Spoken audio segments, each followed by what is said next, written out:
Hola, muy buenas tardes para todos. Hoy es martes 21 de febrero del año 2020 y les doy la bienvenida a la edición número 55 de nuestro martes de preguntas frecuentes. Hoy no estoy transmitiendo desde el lugar acostumbrado, desde mi oficina, porque en este momento estoy en Santa Cruz de la Sierra, en Bolivia.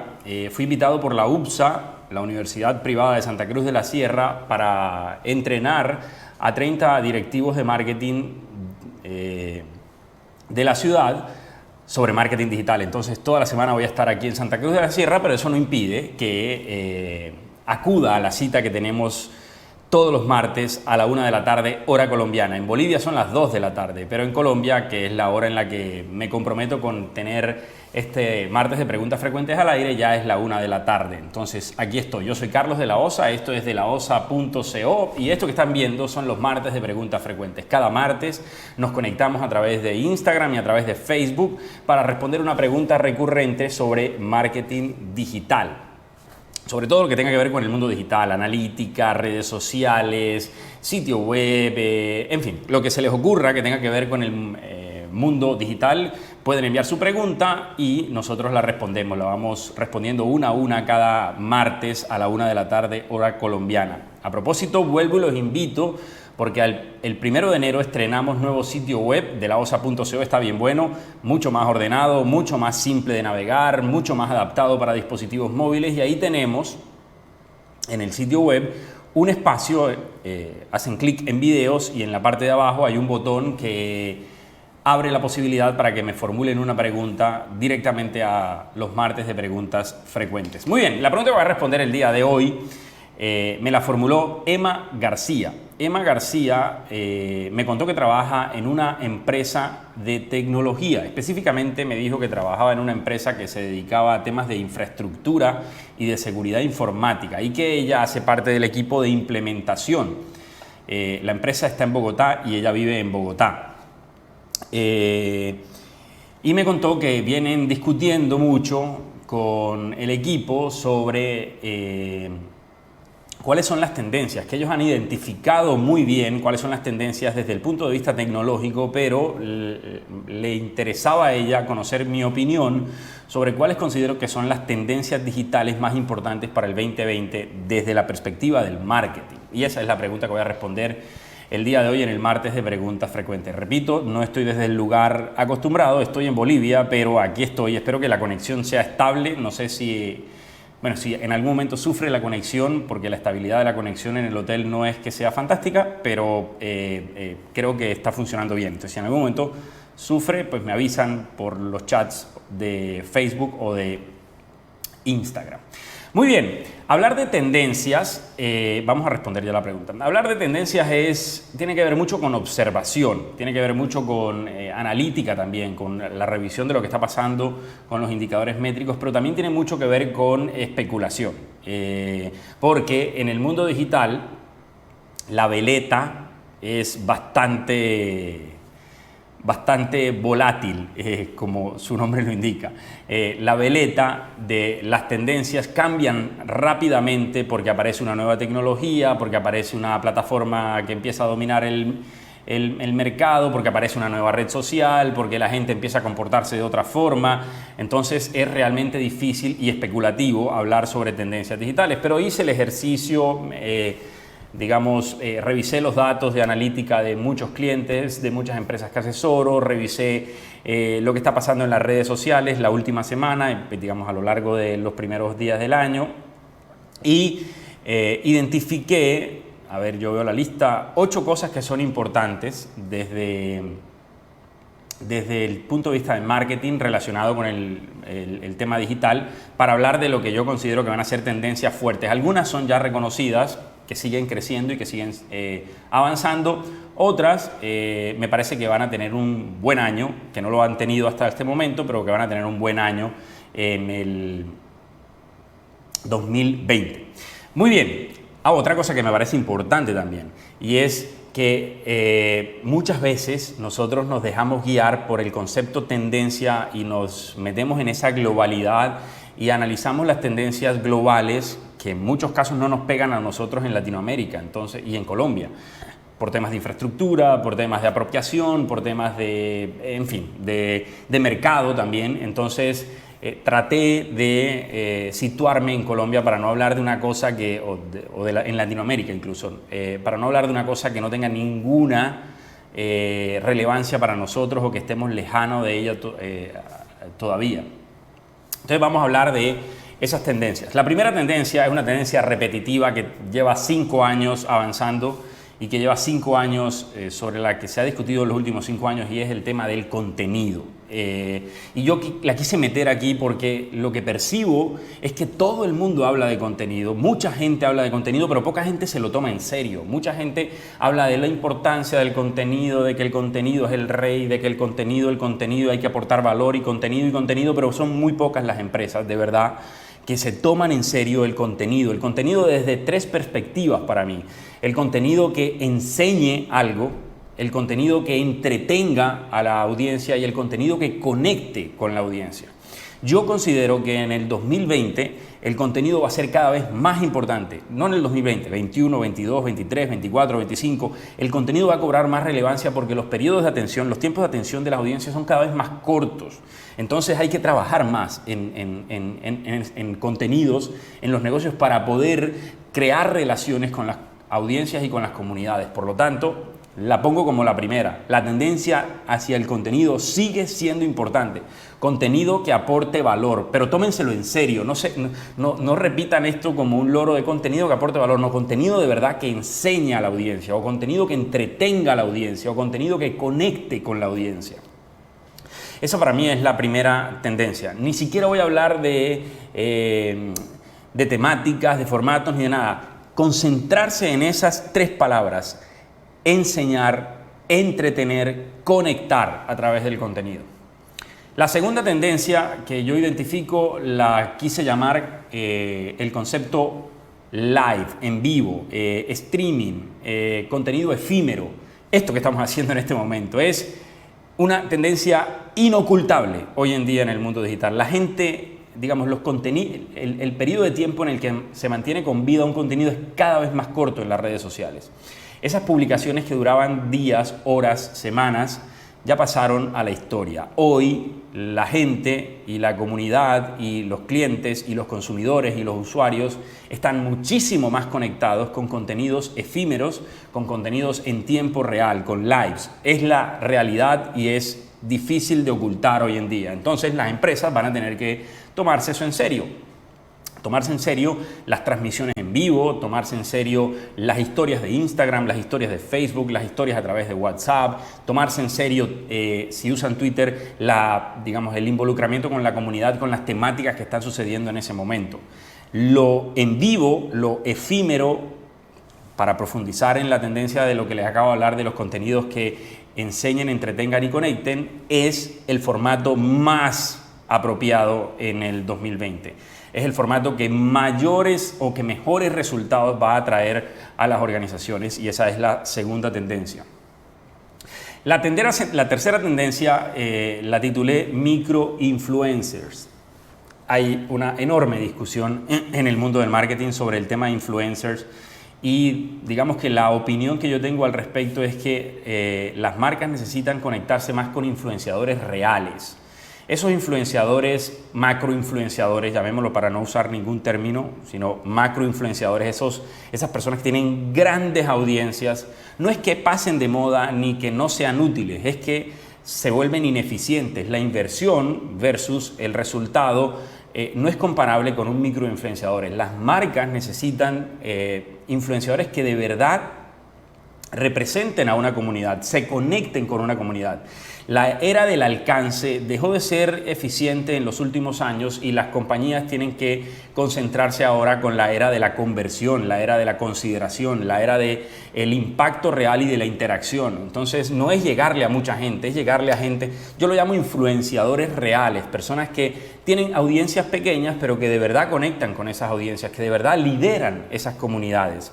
Entonces esa para mí es la tercera tendencia, los microinfluenciadores. Además, Hay una cosa que yo critico constantemente de los macroinfluenciadores y es esa capacidad que tienen los macroinfluenciadores para desayunar pan y almorzar arepa.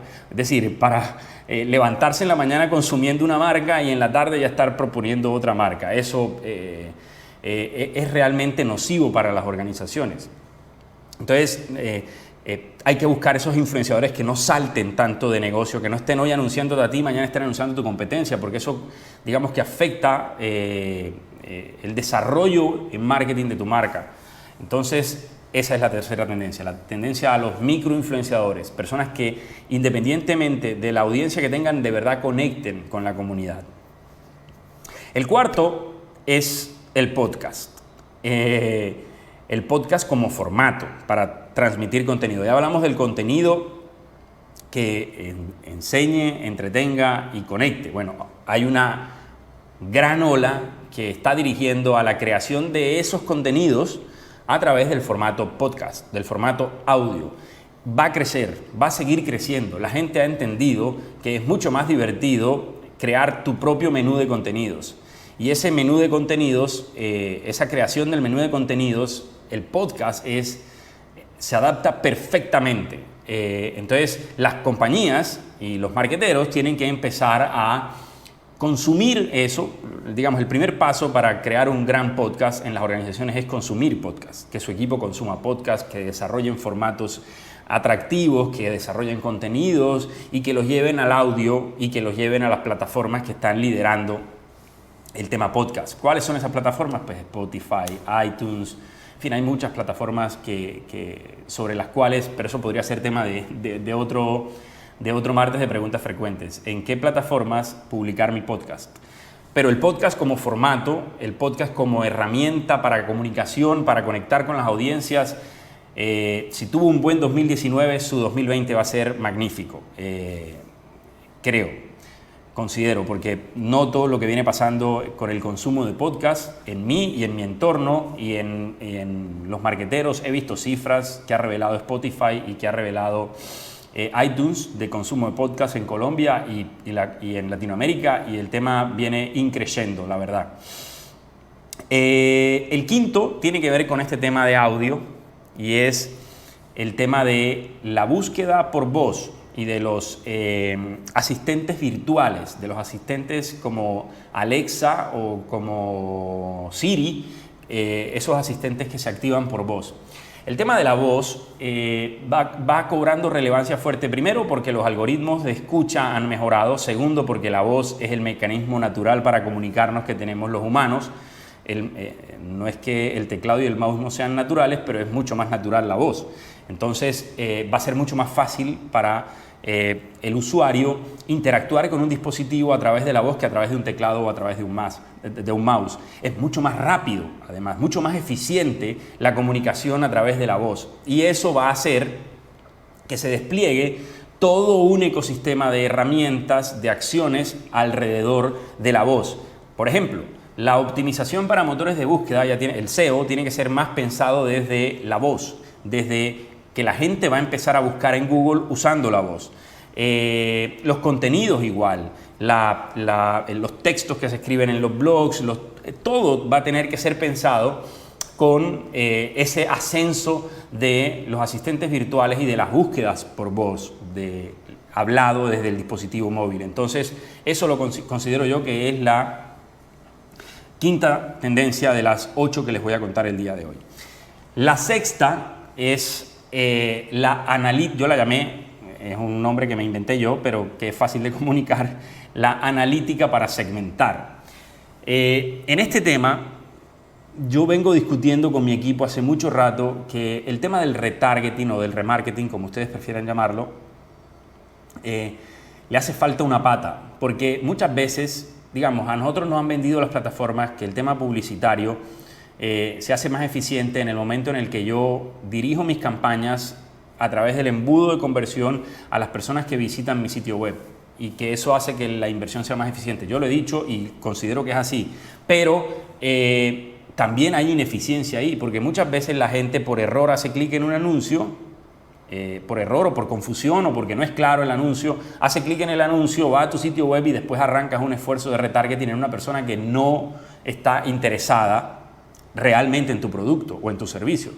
Ahí es donde entra o cobra valor el tema que yo hablo de analítica para segmentar. Y es no solamente ese retargeting plano en el que cualquier persona que entre a mi sitio web le voy a empezar a hacer acciones de retargeting, sino a una persona que entre a mi sitio web y se comporte de una forma específica, que esté tanto tiempo, o que haga tanto scroll, o que haga clic en algún lugar, o que haya visto un video, en fin, que reaccione frente a lo que está viendo en el sitio web. Entonces, la herramienta idónea para eso es, por ejemplo, Google Tag Manager o, por ejemplo, Google Analytics, que yo pueda crear comportamientos, tipificar comportamientos dentro de mi sitio web, dentro de mi plataforma, porque puede ser una app dentro de mi plataforma, con la intención de posteriormente tener acciones de marketing para ellos. No ese simple retargeting en el que cualquiera que visite mi sitio web voy a empezar a emprender acciones de retargeting, sino personas que visiten mi sitio web y se comporten de cierta forma. Se hace mucho más eficiente el retargeting cuando usamos la analítica para segmentar. Por eso lo llamo yo analítica, data, detrás del comportamiento de un usuario dentro de una plataforma, para luego esos usuarios que se comporten de cierta forma, usarlos como segmento para mis acciones de marketing. Analítica para segmentar, por eso llamé de esa forma la sexta tendencia. La séptima tendencia, que no la quería dejar por fuera, aunque no nos compete mucho al tema de marketing, sí es una cosa que va a empezar a sentirse cada vez con más fuerza, y es el machine learning, la inteligencia artificial. Las herramientas son cada vez más predictivas y hay que usarlo dentro de la actividad del marketing con la intención de mejorar todo a través de todas las acciones. El contenido que se genera, el tipo de anuncio que se emite a través de Google Ads o Facebook Ads o Instagram Ads, los horarios, los días de la semana, los comentarios los textos, las etiquetas. El machine learning está a nuestra disposición para que a través de la data que se genera de nuestra actividad de marketing, las máquinas nos empiecen a ayudar a tomar mejores decisiones. Entonces hay que buscar herramientas que nos sirvan para que el machine learning, la inteligencia artificial, nos ayude a perfeccionar nuestra actividad de marketing en el mundo digital. Y la última es una que, gústenos o no, va a ser cada vez más evidente en el 2020. Y no tiene que ver con marketing, o sí tiene que ver con marketing, pero suena medio contradictorio. Yo creo que el digital detox es una tendencia que va a cobrar cada vez más fuerza. La gente va a empezar a cerrar presencias en algunas redes sociales, va a empezar a disminuir los tiempos de exposición a las redes sociales, va a empezar a liberarse un poco de las plataformas y de los dispositivos en algunos espacios. Hay una presión social hacia eso, y eso va a llevar a que nuestras acciones sean cada vez menos eficientes, que los tiempos se reduzcan, ya están bajos, pero van a empezar a reducirse, y nos va a obligar a que los ecosistemas sean mejor pensados. Ya no es estar en todas las redes sociales, sino estar en las redes sociales ideales para tu audiencia, porque tu audiencia va a empezar a alejarse de algunas plataformas, y al alejarse de esas plataformas, tus acciones en esa plataforma van a ser poco eficientes, y eso va a generar cierto desperdicio de recursos, porque estás haciendo cosas en un lugar en el que no es eficiente. Muy bien, esas eran las tendencias que tenía para compartirles. Se las repito rápidamente: el contenido que aporte, pero de verdad, el contenido que enseñe o que eduque, el contenido que entretenga o el contenido que conecte, lo light, lo efímero, los contenidos pasajeros. Los microinfluenciadores es la tercera tendencia. La cuarta, el podcast como formato. La quinta, las búsquedas por voz, el uso de la voz como input para los dispositivos. La sexta es la analítica para segmentar las audiencias para las acciones de marketing. La séptima, el machine learning como herramienta para perfeccionar mis acciones de marketing. Y la octava, el digital detox. Eso es, para mí, 6 tendencias a las que hay que prestarle muchísima atención en este 2020, además de todas las tendencias tecnológicas de las que hablan las empresas como la tuya, Emma, de infraestructura, todo el tema de lo que va a causar el 5G, en fin, todo ese tema ya más de infraestructura y de seguridad, las noticias, las fake news. Hay una serie de cosas que también son importantes, pero desde el punto de vista del marketing yo creo que estas son las críticas a las que hay que prestarle mucho cuidado. Muchísimas gracias a todos los que se conectaron, les agradezco infinitamente y les envío un saludo desde Santa Cruz de la Sierra en Bolivia, donde estoy en este momento para capacitar a 30 empresarios de la ciudad en temas relacionados con marketing digital. Andrés me comparte que TikTok es una plataforma que está en crecimiento y que es muy interesante definitivamente para los millennials, TikTok, y para muchas personas ya de las generaciones Z, generación Y, centennials, TikTok se está convirtiendo en una gran herramienta, viene creciendo fuertemente. También hay que tenerla en cuenta como plataforma. Todavía no ha entrado con tanta fuerza comparativamente, por ejemplo, con Instagram en Colombia, pero sí viene creciendo a un ritmo interesante TikTok como plataforma. Les decía que les mando un abrazo, que dentro de 8 días ya sí voy a estar en mi oficina, nuevamente transmitiendo el martes de Preguntas Frecuentes como lo acostumbrado. La edición del próximo martes, que es 28 de enero del 2020, va a estar orientada a una pregunta que me formularon hace más o menos 15 días, y es: ¿por qué está cayendo mi alcance orgánico en las redes sociales? ¿Por qué está cayendo mi alcance orgánico en las redes sociales? Esa va a ser la pregunta que voy a responder dentro de 8 días en una nueva emisión del martes de Preguntas Frecuentes. Un abrazo para todos, de verdad, para Roderick, para Cristian, para todos los que se han conectado. Lo que pasa es que no puedo manipular el celular porque tapo la cámara de Facebook, del computador, que lo tengo aquí abajo. Entonces, de verdad, a todos los que se han conectado, a Pedi, a Home, a Flores, a Miranda, a Mr. AJ, a Dani, en fin, a todos los que se conectaron, un abrazo. Y espero tenerlos nuevamente dentro de 8 días en otra emisión de El Martes de Preguntas Frecuentes. Nos vemos. Chao.